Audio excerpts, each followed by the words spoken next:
Tapi di beberapa ayat orang kafir ya diceritakan Allah bahwa mereka mendustakan para rasul. Makanya tadi mereka tidak mendustakannya dalam konteks apa? Paham ya? Mereka mendustakan dalam konteks apa?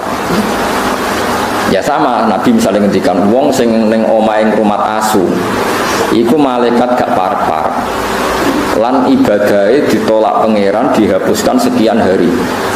Mau ono cerita ngombeni asu di sepuro, saiki ono cerita ngrumat asu. Mas, masalah, malaikat saja tidak mau dekat. Paham sebelum maksud ini? Ben sampean ngerti bahwa meneliti ulumil Quran itu rumit. Dan itu butuh ulama. Ulama saja jangan hanya baca, tapi punya tradisi ahwal. Nak kowe maca tok iku gendeng.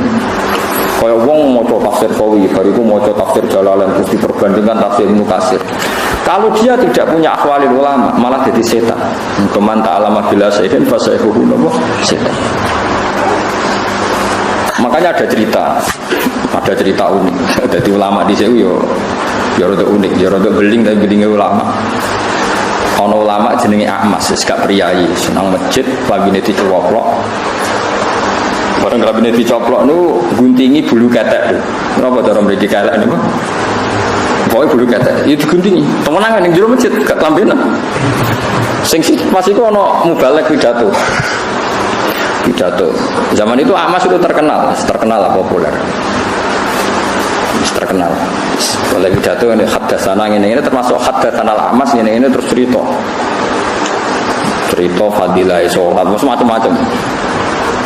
Terus dari ini Ahmas, kamu jangan mendengar mubalik itu, dia itu bohong.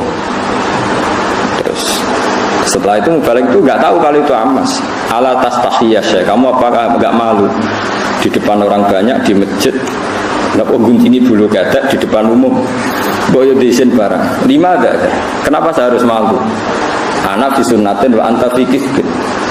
Termasuk sunnah, termasuk fitrah adalah guntingi bulu ketek. Anak disunnatin. Kue bodoh nih. Kok bisa saya ini mubalek, saya ini pidato. Anal amas. Kue muni hadats anal amas. Anal amas yang jenis amas ya aku ikut. Kue mula-muli murid aku ora kenal kue.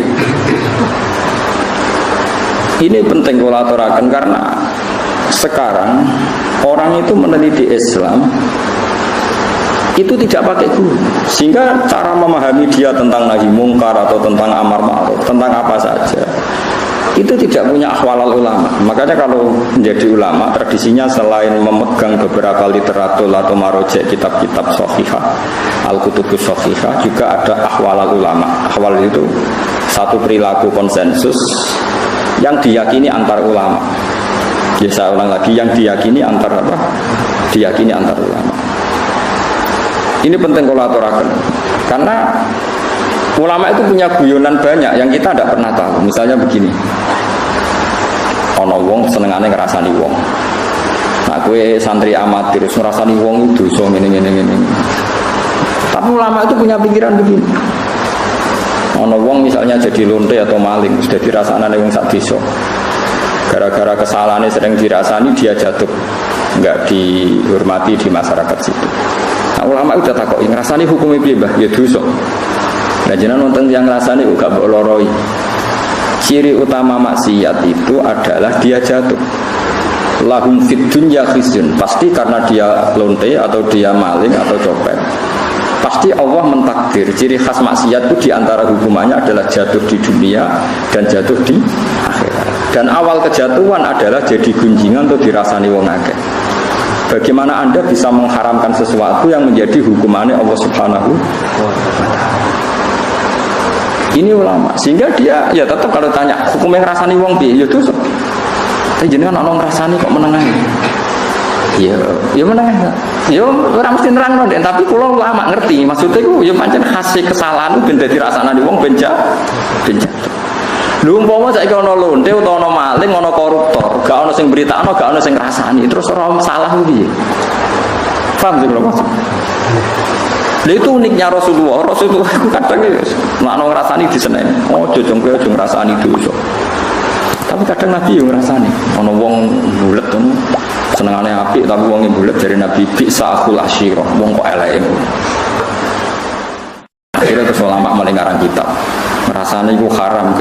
6 hal, 1 ini 2 ini. Nah, ngapalo kan rahasia. Jumlahnya nopo 6. Nah itu cara berpikir adalah apa yang dilakukan Nabi itu menjadi hukum permanen, apa enggak? Apa hanya waqiatul hal, memang hukum itu begitu, tapi nggak bisa diteruskan kayak kasus tadi apa, kayak konteks tadi apa itu, lonte, bagin atau bagiyah makanin apa, membenin apa asu. Kue raiso terus mentang-mentang asu itu hewan kehormatan, sehingga sing membeni di sepuro, padahal dosanya gede lonte. Kue ada yang nganti mafhum ngono neraka. Sing marai sapa kowe di pemikiran ngene. Paham ya? Tapi ora mbok mafhum kok goblok wong kok ora iso mafhum. Yus pokoknya meneng ae, pokoknya ngono iku tau kejadian. Mulane ulama rata-rata wis koyo wong goblok. Pokoknya tau ono kejadian. Wong mateni wong 99 di sepuro. Bareng ono kiai muni ra di sepuro dipateni nih. Satu. Jadi kena ulama tenan mau cerita, ono kejadian wong mateni wong 100 di sepuro pengira. Tapi rasa mbok mafhum. Lah jenengan mateni piro? 5. Wah enteng sing 100 di sepuro itu lagi kurang 95 ora itu. Mulane negeri ulama kok debat ambek intelektual rasa mbok intelektual iku goblok tapi goblok pinter. Perkarane iku kabeh dianalisa. Tapi materine pas-pasan. Nah ulama walian materine akeh saking udine pangeran ra iso omong. Dadi terus wong goblok. Nah debat terus koyo goblok. Tapi iku ulama. Ya karena kita punya perhitungan. Apa itu nyata? Misalnya rodok ya unik. Kayak Mustafa nak nyusu rondo itu jadi anak rondo gak setua ini. Enggak kan syaratnya bayi rondo enggak sampai umur itu 2 tahun. Tapi pernah ada satu kejadian jenenge Salim itu dia mamaan, Salim Maula Khudifah dia mamaan. Ben dadi dulur rodok bukan nyusu wae pira tuwa kok Dek Salim tuwa. Iku kabeh ulama tiap fikih ana bab rodok. Wa amma qisatu Salim. Nek ana cerita Salim solusine dirodokkan. Kowe coba nyusu mentel sowae diperes kok yo pikiran ngeres banget. Dadi nyusu ora kudu mentel iso wae. Diperes. Pikiran kok pornografi. Tapi ulama fikih mesti kangelan menjawab wa amma qisatu Salim fa muhtasun bi. Itu khusus Salim. Jadi kadang apa yang dilakukan fatwanya Rasulullah itu kadang kejadian khusus, nggak bisa digeneralisir. Karena kalau kamu generalisir ya bingung tenan. Misalnya di surat yang sama, di surat Tobat ada faqtulul musyrikina haitsu wajadtumuhum satrusik. Bunuh orang musyrik ketika ketemu di mana saja.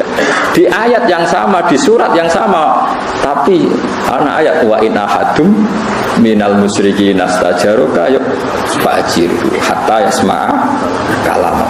Kalau mereka ingin ngaji ya ulang ngaji sih. Karwane nek diulang ngaji ra iso-iso ya piye meneh. Tapi nek masalah ra iso ora kudu wong kafir, wong Islam diulang ngaji ra iso-iso kan ya akeh. Ya napa boten. Apa wong Islam nek diulang ngaji terus iso kan ora mesti. Iku paling angel ning bab ulumul Quran. Ini paling sulit. Karena ya memang sulit. Dan enggak perlu dipecahkan. Saya ulang lagi itu enggak perlu dipecahkan. Ya sudah, kita tidak tahu wilayah yaumil qiyamah, enggak apa-apa. Daripada kayak keputusan biru, satu orang sanggih keputusan. Ini penting kalau aturakan. Terus di Quran itu seperti itu banyak. Makanya yang dikirim Abbas, ono ayat fahum layat asa'alun, mereka enggak ditanya. Ada ayat waqifuhum innahum mas'ulun, hentikan mereka karena mau ditanya. Ada ayat mereka bisa menjawab. Ada ayat al-yawma nakhtimu ala afwahim, bahwa mereka sudah tidak bisa menjawab karena lisannya ditutup. Ini penting kalau terangkan penjenengan orang gegabah maknani Quran. Jadi maknani Quran itu butuh macam-macam, termasuk sing dibutuhno paling angel itu ahwal ulama. Mun jenengan dan kula. Ahwal itu ya ahwal niku perilaku ulama. Perilaku ini bukan sekedar fatwa hukum, tapi ini perilaku. Misalnya begini, ini tak dudono uniknya ulama memahami dawuh Kanjeng Nabi. Nabi nanti ngendikan aksir min ma'rifatin nas, cung kowe kanca sing akeh. Angger kanca akeh yo manfaat akeh. Sufyan Ats-Tsauri gurune Imam Syafi'i nak maknani